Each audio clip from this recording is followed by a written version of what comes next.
terapêutica, onde combinamos conhecimentos tradicionais, técnicas tradicionais do sítio da Serra da Estrela, com necessidades contemporâneas, necessidades atuais de pessoas que querem voltar a conhecer a sua essência, o seu instinto de escolher um caminho autêntico, um caminho próprio.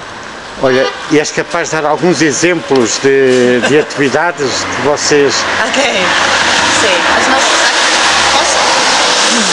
As nossas atividades tornam em volta de plantas medicinais, herbalismo. Temos uma escola de herbalismo, artes naturais e construção natural. Todas as construções da quinta são construídas com base em materiais naturais e recicláveis.